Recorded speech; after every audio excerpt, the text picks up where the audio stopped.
Bonjour à tous. Aujourd'hui, on va décortiquer un sujet qui peut sembler un peu technique, le codage Pathos. Plus précisément, on va s'attaquer à ce fameux code S0. On a souvent tendance à le voir comme, une simple case à cocher, une formalité administrative qui n'a pas vraiment d'impact financier. Mais est-ce que c'est vraiment tout? Et si on passait à côté de quelque chose de crucial? Voilà, c'est vraiment la question. Est-ce que, juste parce qu'un code n'a pas d'impact financier direct, il est sans importance?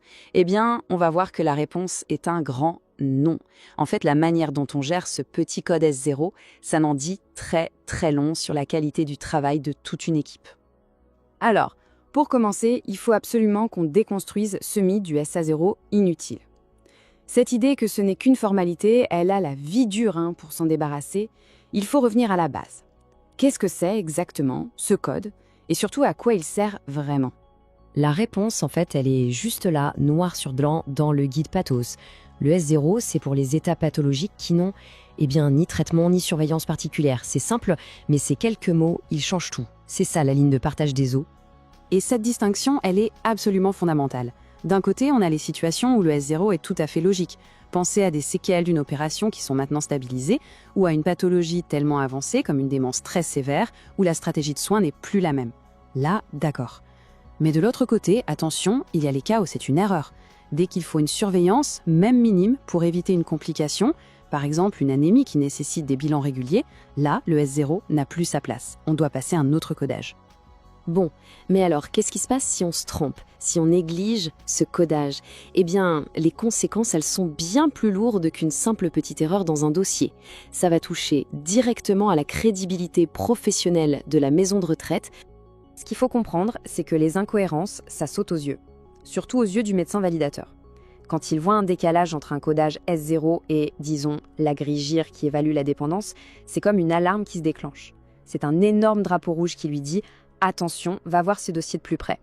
Et c'est là que le bât blesse. Le vrai risque, il est là. Un mauvais codage, ce n'est pas juste une erreur dans une base de données. Non, ça peut jeter le discrédit sur tout le travail de la maison de retraite. Ça donne une image d'amateurisme, de manque de rigueur. Et ça, c'est terrible parce que ça ne correspond pas du tout à la réalité du terrain et à l'engagement des équipes. Ok, on a vu les risques. Mais maintenant, si on retournait complètement la situation, si on voyait les choses différemment, et si ce codage S0, au lieu d'être un piège, était en fait une super opportunité, une chance de montrer à quel point la démarche de soins est professionnelle et maîtrisée.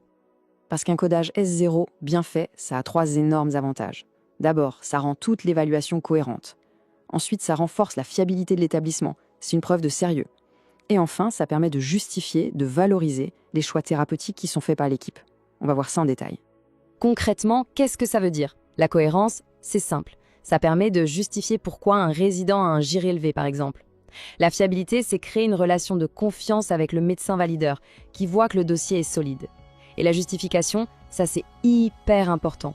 C'est montrer qu'une décision comme une abstention thérapeutique a été réfléchie et que ses conséquences sur la dépendance ont bien été évaluées. Et ça, c'est un point vraiment stratégique. Franchement, il vaut 1000 fois mieux avoir un résident classé en GIR 2 ou 3, avec des soins actifs bien tracés, bien documentés, qu'un résident en GIR 1, avec tout un tas de pathologies qui flottent dans le dossier, sans suivi, sans justification S0. Le premier cas reflète la réalité de la charge en soins. Le deuxième, c'est juste du désordre.